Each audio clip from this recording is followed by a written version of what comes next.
This is JC, Hi, I'm Will. and welcome to Dude, Dude.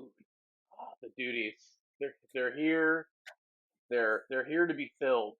Those they're duties, they're flocking by the dozens to come the listen to dozens, us. like the salmon of Capistrano.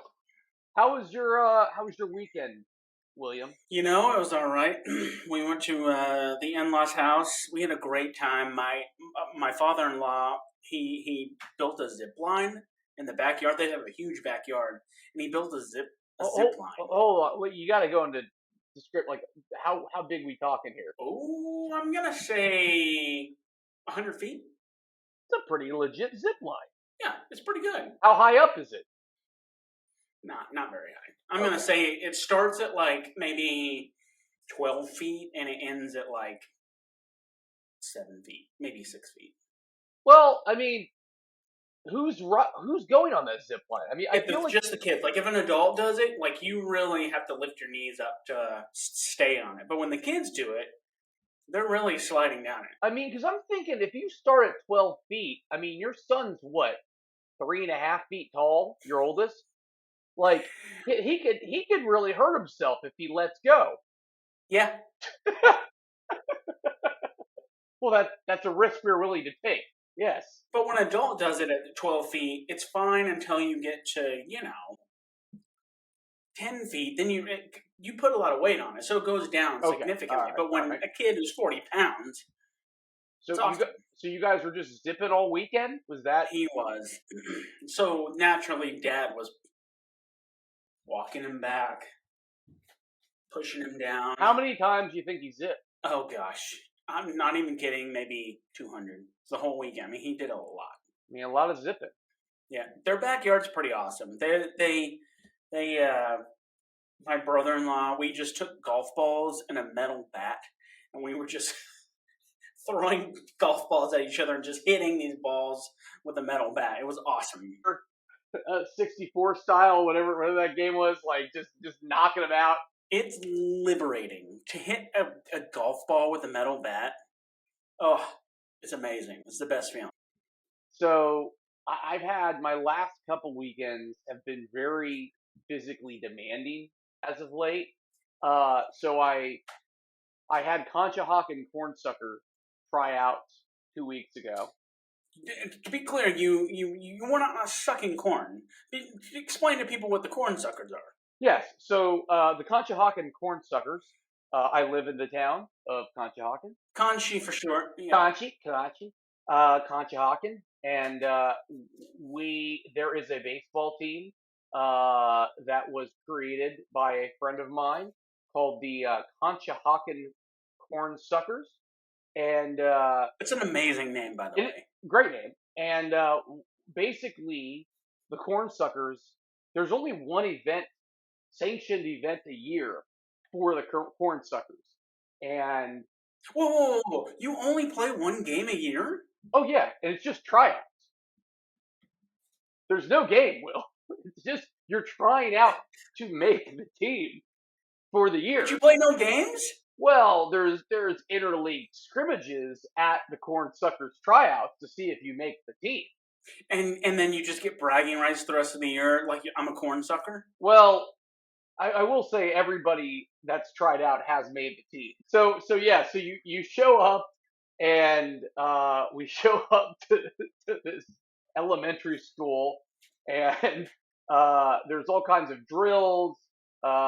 There's fruit hitting with the bat. There's live ball drills where there's like 3 or 4 people just throwing balls into the outfield. You have to catch them and make sure you don't break your nose.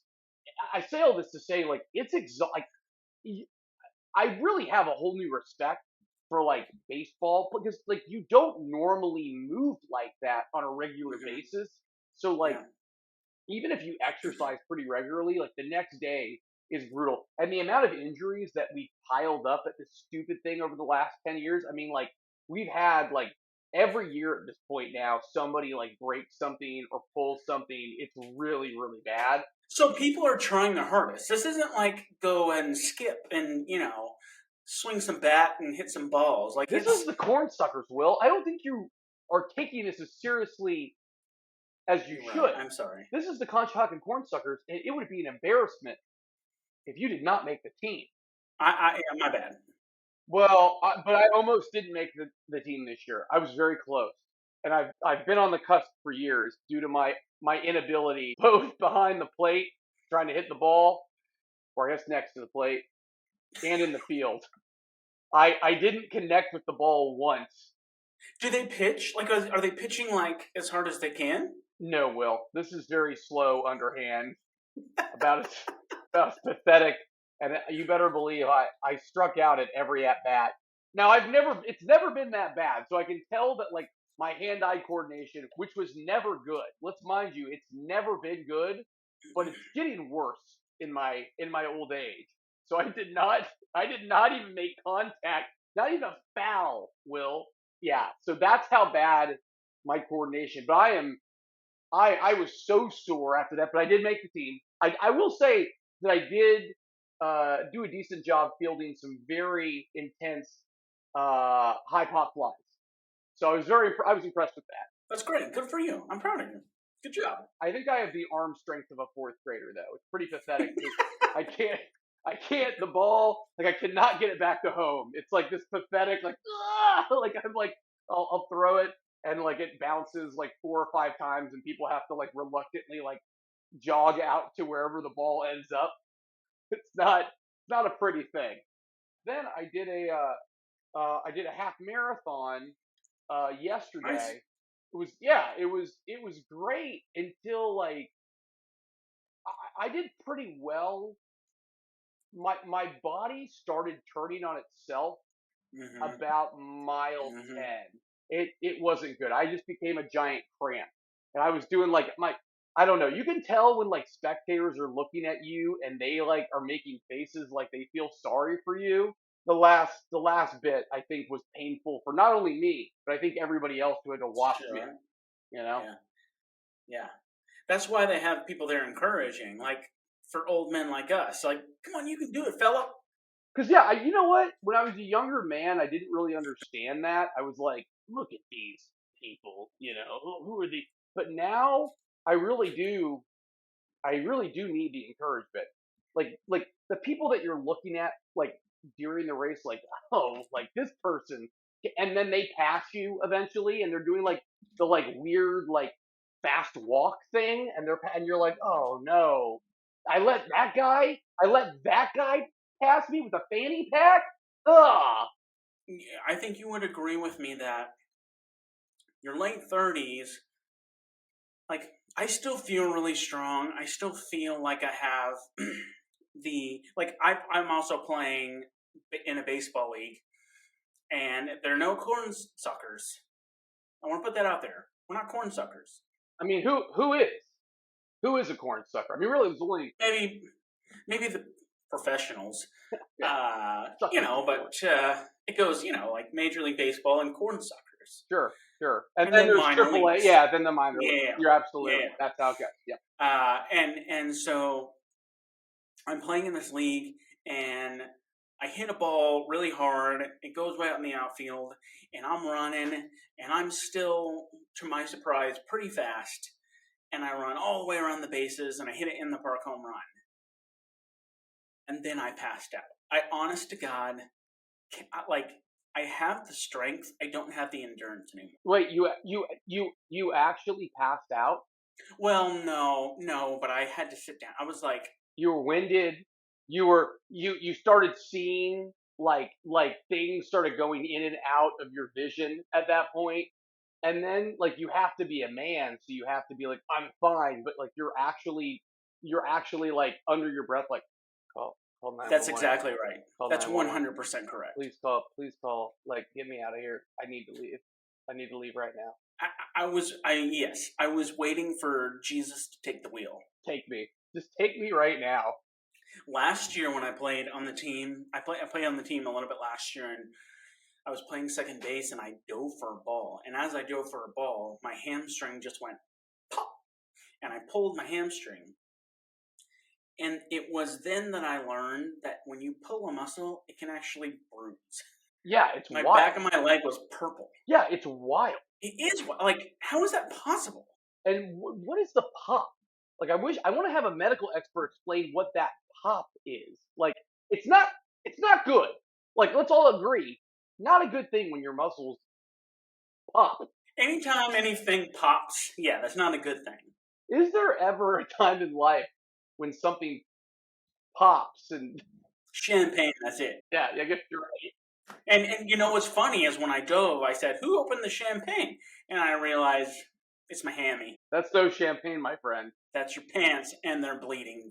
So yeah, I empathize with you, friend. We're almost 37, and Well, and the thing is, I've never been like to go back to like the cornstalker thing. I've never been very coordinated nor a good athlete. I can run. I was always the person who I can get to the ball fast, but I can't do anything once I get to that ball, which is problematic because most sports you actually have to like be able to do something. You know, it's interesting. I grew up, and you know this, with a very athletic. I came from an athletic family. yeah, Joel is yeah. He still plays basketball, right? I think he still laces them up a little bit. He was always such a good athlete. Like he would like play. He would like in high school even. He would like play me and friends like 2-on-1. That's the kind of just like pure athlete he is. And so like when he would try to teach me things, I think it was like so mind boggling to him because he was just naturally good at everything, and I like couldn't dribble with my left hand, and he was just like, like oh my god, like what is this like strange uncoordinated bird that I produce?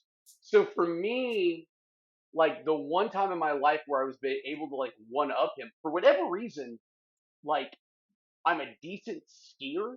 I have no idea why. I shouldn't be a good skier. I'm not very balanced, but for some reason it's not that hard for me. I'm actually like like decently good at skiing for whatever Mhm. reason.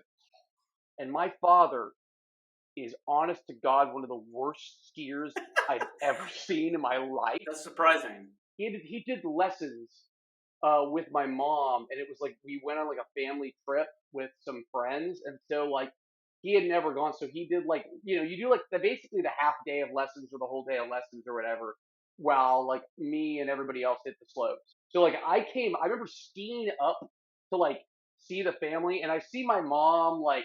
My mom was like really good. She was like kind of like da, da, da, da, like zipping down, like looking pretty cool, zipping down the hill. And I'm like, "Where's dad?"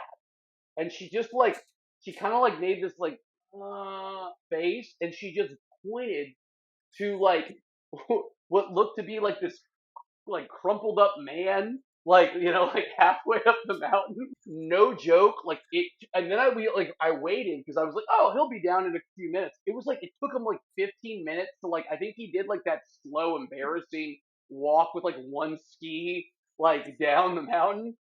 I kid you not, Will. I looked at my father and he had like tears in his eyes. He was broken. I watched my father at that point, and at this point in his life, I think he was like either in his like late 40s, early 50s, and to see like a broken, this is your father, and he's a broken man.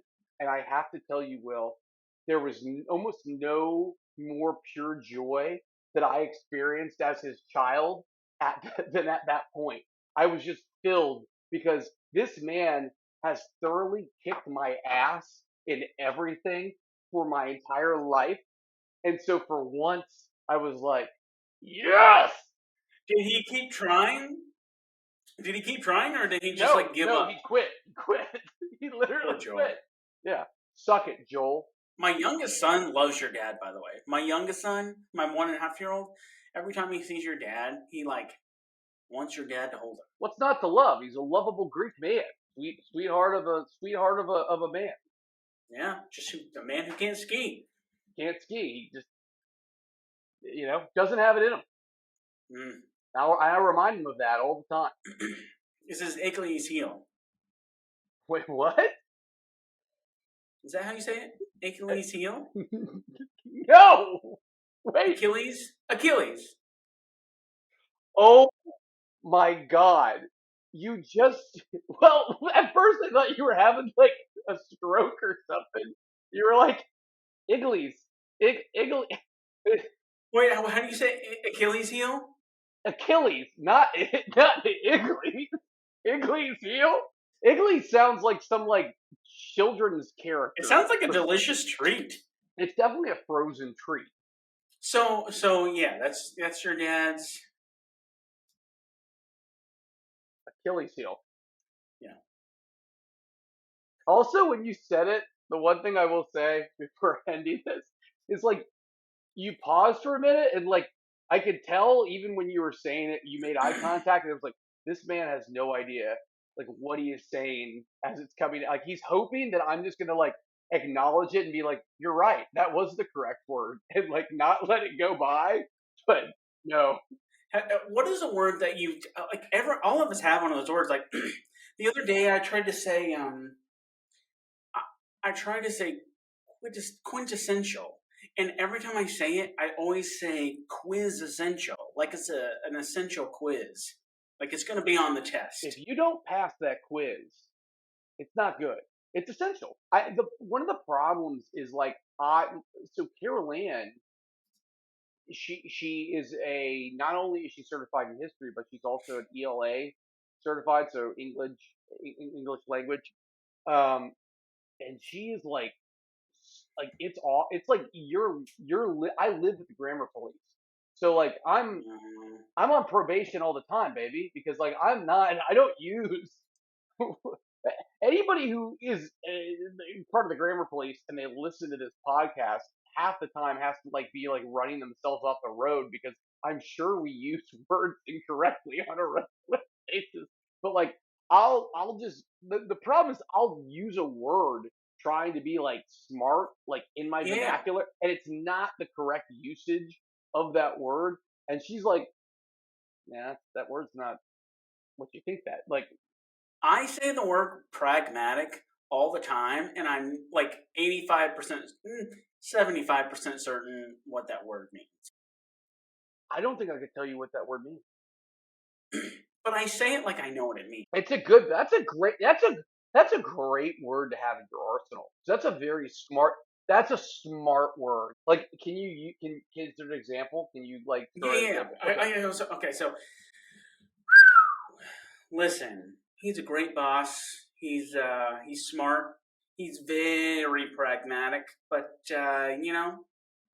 sometimes he lacks some the book smarts. He's more of a street smarts kind of guy. Very pragmatic. See, I would not. You did not skip a beat, brother. Like at that point, I'd be like, I wouldn't challenge anything what you said because, and also, you really fancied up that sentence to the point where like I think he should be the boss. I think Will should be the boss because of his usage of that word. Listen, it's part of my quiz essential formula. But I think the other problem is it could be your Eagles heel. Iggly Iggly heel. I don't. How do you say it again? It's Achilles. It's the way it's spelled. It's spelled like A is Chili's. Do you know what Achilles? It was like that's like a Greek mythological. Brad Pitt. Yeah, yeah, but it's a Greek mytholo. I can't say that word. Mythology is what I meant to say. Greek mythology. I was trying to say mythology. Mythology. This is exactly why we have a podcast, people. So they're just you anytime you end the podcast, you're like, well, I'm not smarter. I'm dumber for listening to this, but I'm smarter than these people. Yeah, you're patting yourself on the back. You're saying, "Good job, buddy. We're doing all right." No, how's your boy? What's going on in the life of your boy? Well, eating is always such an adventure every day, right? Because it's not any given day, even within the day, he goes from like liking certain things to disliking them, and again, he can't communicate. It's just blah, blah, blah, it's just babbling. So I have no idea why the chicken is making him angry at 2 o'clock, yet he's eating the chicken at 7. It's very strange. It could be the exact same kind of chicken. There's also a very strange, like parasitic relationship going on in my household between the baby and Charlie, our obese French bulldog, where Yeah. our French bulldog knows when it's time to like eat, when the baby eats, and he just circles the high chair like a great white shark. Trey gets a kick out of feeding Charlie. Like he really enjoys it's a, and also I think he's laughing. He's getting his toes licked. He's just having a good old. He's having a ball. You know, Sure he is. he's Yeah. eating. He's throwing broccoli at my head. But a lot of it ends up on the back of my French bulldog. He's so chubby, and he's like because he's a if you've ever seen him, he looks like a loaf of bread. Like he looks like a loaf of bread came to life magically. So anytime I see a hairy loaf of bread with some SpaghettiOs on top, yeah, that's just your French bulldog. It's just funny because again, then I'll forget sometimes that he'll have and he'll literally have like meals on the top, on his back throughout the day, and I think about it, it reminds me, the food reminds me of like the people from Dune riding this gigantic creature throughout my household. So yeah, then I'll find bits of Cheerios and SpaghettiOs and pieces of cheese all throughout the house that Charlie has managed to move from point A to point B. That is what Charlie is for the food of my child that he just throws. At this point, we're taking a bath after about every meal. You take a. How often is he? He's bathing multiple times a day. Yeah, I mean, because the food is going just about everywhere.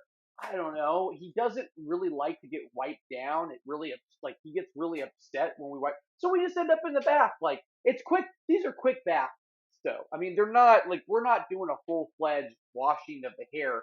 It's mainly just like, all right, let's get the clothes off. Let's go for a quick dip. Yeah. I remember one of the best quotes that you gave me around boys when you found out I was having a boy. I love this. Yeah. This is what I've told people this that are having children because I think it's hysterical. You turn to me as you're like, again, we've been childhood friends for forever. Now we're adults going into this phase of my life. I told you I'm having a boy, and you like looked at me in the eyes, and you were like, JC, you're gonna be so happy. It's gonna be one of the best things in the world to be a father of a boy.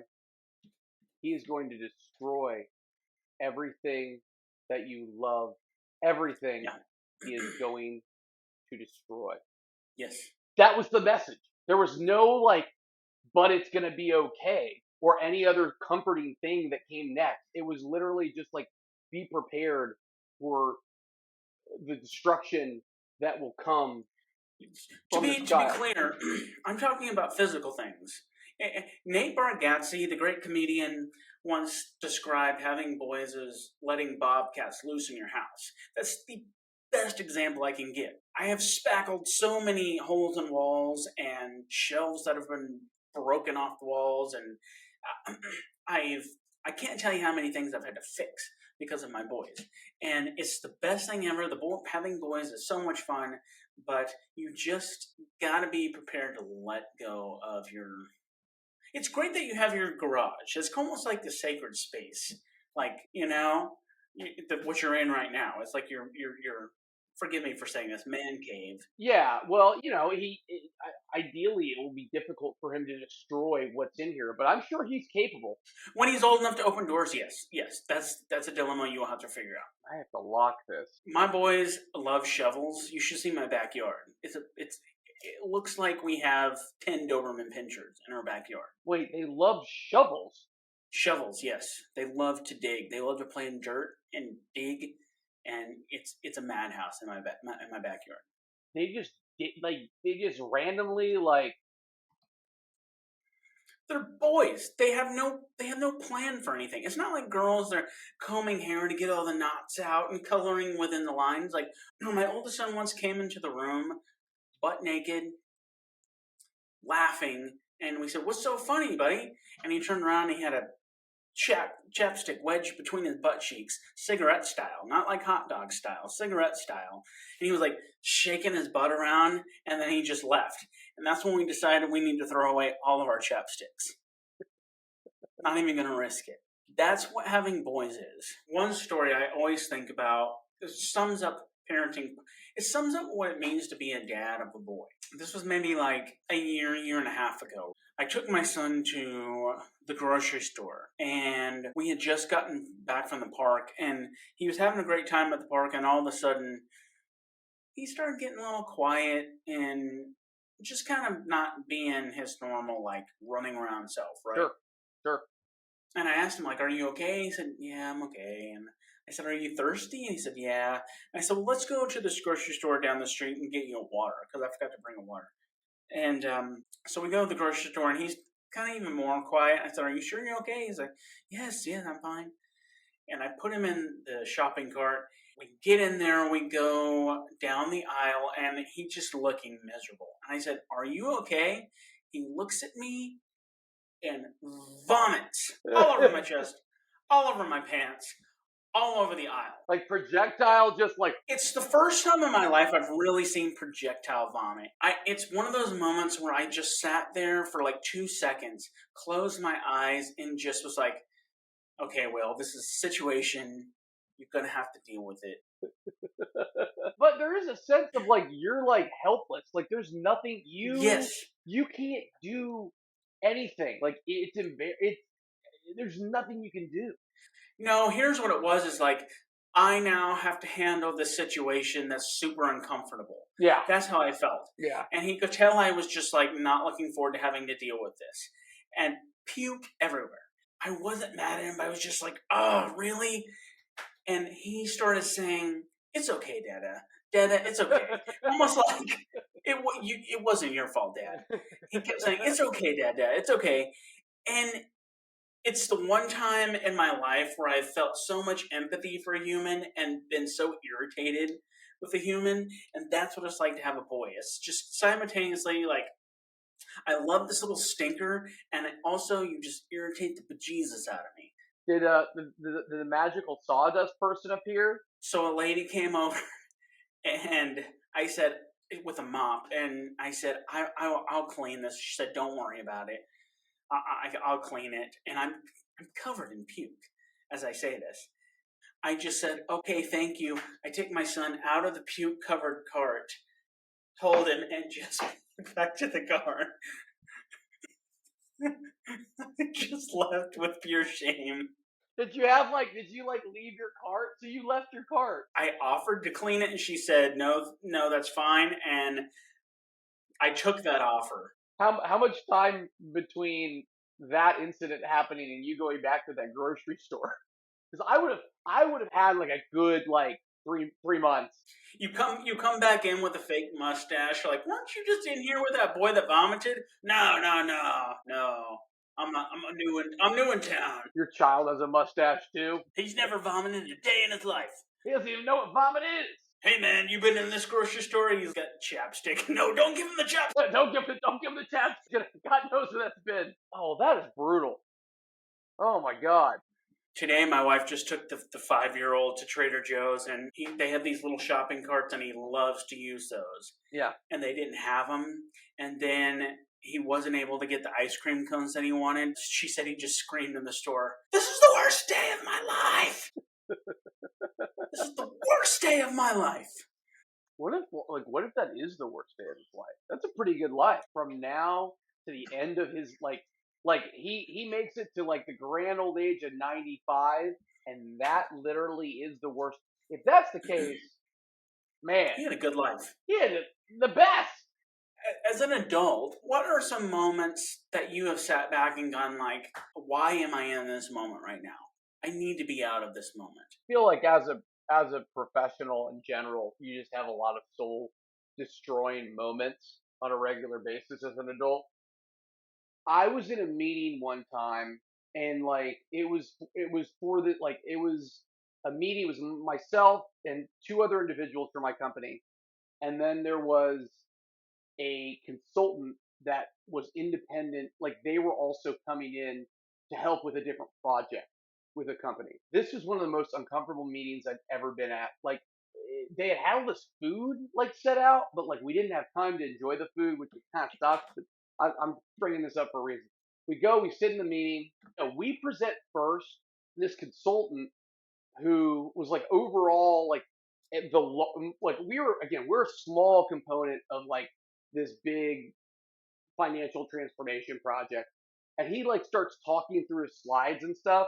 Like midway through, the people they're presenting to are like they're like whispering, like they're like talking to each other, like as this like is going on. And like I think the guy's like, "Hey, what's going on here?" And they're like, Wait. The people he's presenting to. "Yeah," and that we had already presented to. They're definitely like not engaged, and they're like talking to each other, and to the point where like the guy who's presenting is like, "What's going on here?" And they're like, yeah, you know what? W- we're not sure we're like feeling this. We're gonna go. I don't know how we feel about this. So yeah, and they just got up and left. Well, the people who they presented to got up and left. They're like, hey, we're gonna go like take like 30, 45 minutes, then we'll come back and give you some thoughts.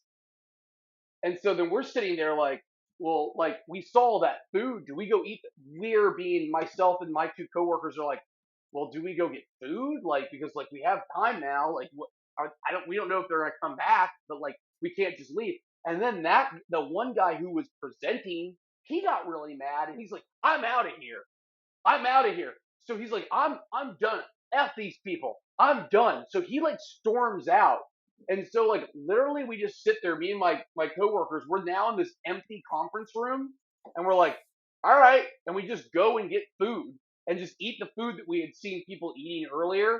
And then they eventually come back. Did they address the elephant in the room? Were they like, ah, sorry about that? They never did, but they were like they talked to us about our thing and then they just like dismissed us. It was weird, man. It was like even in like my sales meetings, oftentimes, more times than not, like if somebody's flying in for a presentation, like they have talked with a number of people and there's sort of an understanding of, hey, here's what we're going to go over, here's what we're going to talk about.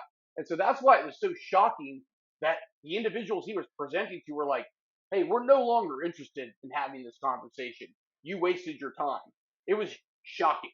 It's, did you, even your colleagues were like, that was a little uncalled for? My colleagues were like, I've never seen this happen. One of the guys I was working with was like, I've been doing this for like 25 years. I've never seen people just like abruptly get up and leave the meeting. What state were you in? I was in New Jersey. Makes sense. Typical New Jersey. Am I right? That's crazy. Wow. Yeah, that's crazy. What else going on, Will? This has happened maybe a handful of times in my lifetime. You go into a public place and you just do a little check to make sure you remember to wear pants. Have you ever done that? Ever? No, I mean, I have such a good. Do you not have sensitivity on your legs? The smart part of me knows I put on shorts. But, like, let's say I'm walking into Costco. Sometimes I'm like, oh, there's a lot of people in here. Let's just make sure I put some shorts on. All right, I'm good. That's how my brain goes. It's like, I did put on shorts, right? Yep. Okay, yeah, I'm good. So like for me, I'm always patting myself down because of like wallet, keys, phone.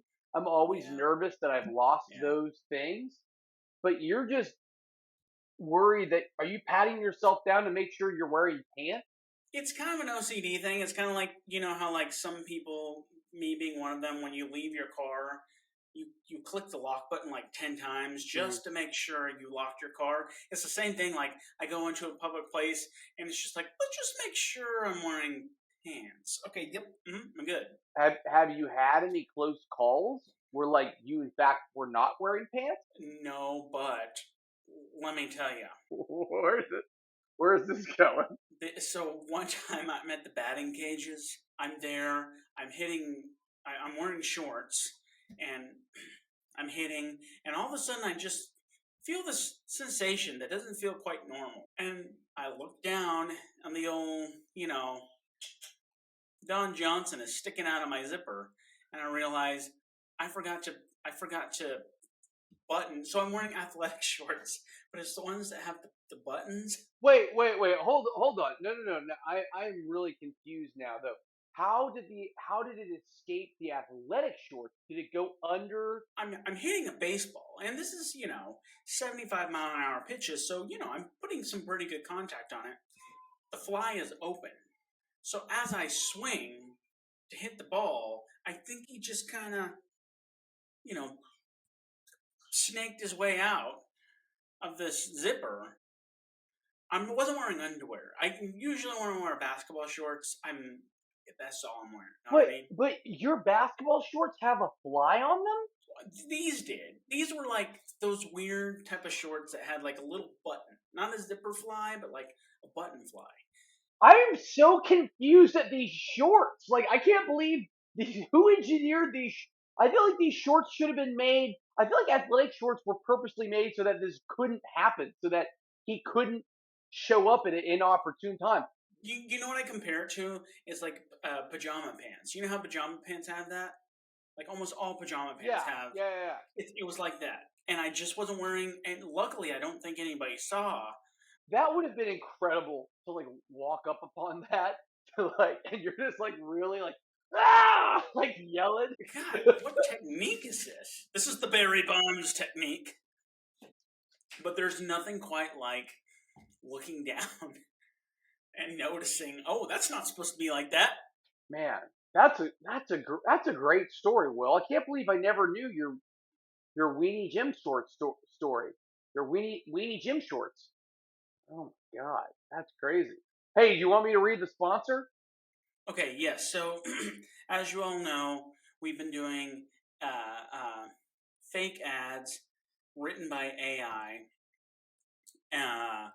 That way, we can show potential sponsors how well we can do this. And so far, I think we've been knocking it out of the park. So this time, I wrote an ad with AI copywriting. And JC's going to read it, and this ad is for Levi Jeans. So, JC, when you're ready, take it away, buddy. Are you tired of jeans that feel like you're wearing a cactus? Enter Levi Jeans, comfier than a hug from a fluffy beaver. We're not kidding. These jeans are like a cloud for your lower parts. And the best part, they make butts of all shapes and sizes look downright fabulous. Trust us, these jeans are a real butt sweet deal. Hey, did you know that even David Hasselhoff looks like $1,000,000 in our jeans? Yeah, and if it's good enough for the Hoff, it's good enough for common man. That's right, folks. Even the Hoff's buns look like they've been blessed by the denim gods. Wearing Levi jeans can also help you kick nasty smoking habits. Yep. In fact, folks, so hang up your smelly old pack of cigarettes and slip into a pair of our jeans. Your lungs will thank you. Oh, and here's a bonus tip. Make sure you get your daily dose of vitamin C while wearing our jeans. Trust us, you don't want to be caught off guard by a surprise trip to the bathroom. Jeans and vitamin C. It's a match made in the most comfortable bathroom ever. So, in summary, Levi jeans are comfier than a bed made of marshmallows. They'll make your booty look amazing, even the Hoff approves, and you're like a nicotine patch for your legs. Oh, don't forget the vitamin C. You're welcome, world. What application wrote that? Because it needs to be destroyed. Here's what I did. I've gotten pretty good at this. I use copy.ai. And what I did was I took an entire transcript from a scene of Dumb and Dumber. And I put it in there. And I said, this is what I want the brand voice to be. And then I told it I want it to make people feel sexy like David Hasselhoff. I wanted to appeal to people who like David Hasselhoff. And wearing jeans is not for smokers. I don't know where I got the vitamin C part, but that's the magic of AI. It's pretty amazing. I mean, the vitamin C is unbelievable. Yeah. That's incredible. So, again, Levi, that one's for free. Think about what a paid ad would get you. Oh my God. We might even bring David Hasselhoff in for this. Yes, exactly. Well, Will, any other stories that you want to leave us with? Any other thoughts? Anything that any really strong convictions you have? Well, for the people who are watching this on Spotify, you can watch these episodes on Spotify. Spotify does in fact allow you to upload video. So people who are watching this next episode, pay attention because I'm about to go to Florida and I'm coming back with a sweet, sweet tan. I might even show a nipple or two. I mean, that's what the people want. That's why they want to be on Spotify, to just see that sweet, sweet nip action. Mm-hmm. Mm-hmm. And for those of you who don't know, I've got a lot of freckles and moles on my nipple, and people like Cindy Crawford for that little mole. It kind of adds a little sass. Those people in Florida have no idea what's about to hit them. I'm just gonna suck up all the sexy on the beach. I can't help it. I mean, Brad Pitt gets it. It's like a black hole for sexiness. Yeah, it just sucks it up. So when I first met my wife, people say like, "Will, what was your pickup line?" And I just say, showed him my moly nipple, and she was in love. He was off to the races from there. And then, a couple days later, it already was going so well that you got it pierced with the ring itself. That's exactly right. People say, "Why don't you wear a ring on your finger?" Well, because she didn't marry me for my fingers. She married you for your moly nip. That's right. That's right. One more story here. Tell me what did you do to meet? Like, what was your opening line for Carol Ann? Like, how did you make her believe that Oklahoma boy was the man of her dreams? I mean, I was at a bar, and so and I'd been drinking beer all day, so I'm sure it was not very, very smooth. And I was laughing at her jokes, and I was telling stories, and she was. I don't know. That's a great question. I have no clue. Well, you got to make something up. What happens when your kids ask you? You're right. Listen, I know this is hard to believe. I didn't actually show my wife my nipple when I first met her. That's a story I tell, man. Dang it, you told me that story for years. The thing that people don't tell you about adulthood, you make things up. Kids, lie on your resume. That's how you get the big bucks. Lie. Lie. Everything's a lie. Yeah. Go ahead, do it. Yeah, no, I think literally I was supposed to be on a Tinder date with somebody else. They sucked. I think I came over and was like, "Well, that chick sucks," or something like that. And she was like, "What?" And I was like, "Yeah, that other girl, like I was supposed to meet her on a Tinder date. She was terrible. Hi, what's your name?" Listen, there is no more powerful aphrodisiac to women than when you no longer care, and like, you know what I mean? You're like, yeah. That when you're not chasing them, they get real hot about that, right? And so I came in just like, I didn't care because I just, that was my shot and I was moving on. So I was in the right headspace, baby. I was in didn't even matter. I could just, hit threes with no pressure on. You know what's another aphrodisiac for one? Just being tall. Oh, I thought you were referring to like making sure you're in a location where like isolated and they're very high up. Make sure the altitude, there's no air, and it just kind of fools them into thinking you're hot. Yeah. Oh my God, you're so sexy. And also, why are we on the top of the Grand Tetons? Yeah, this is like, I only have like a few feet before I would potentially plummet to my death. Did you plan that? This feels dangerous. It's like, that's how you get women, my friend. Well, duties, I think it's about time we wrap up. I just want to remind you to follow us on Instagram, engage, comment, like, subscribe. I think we're eventually going to get an email here in the next couple of weeks where you can send in your questions, comments. If you need life advice, we could potentially discuss life advice here on the pod. So we'll let you know very soon. I think we're also going to have a guest on potentially next time. So we got some big things happening out here on the Dude Podcast. So just stay with us, little duties, because we got some more exciting duty juice headed your way. We got precious little gift for our little duties, and you just hang tight. You're in for a treat. a delicious duty treat. All right. Well, everybody, have a great week. Bye, dude. Thanks for joining us. See you, duties.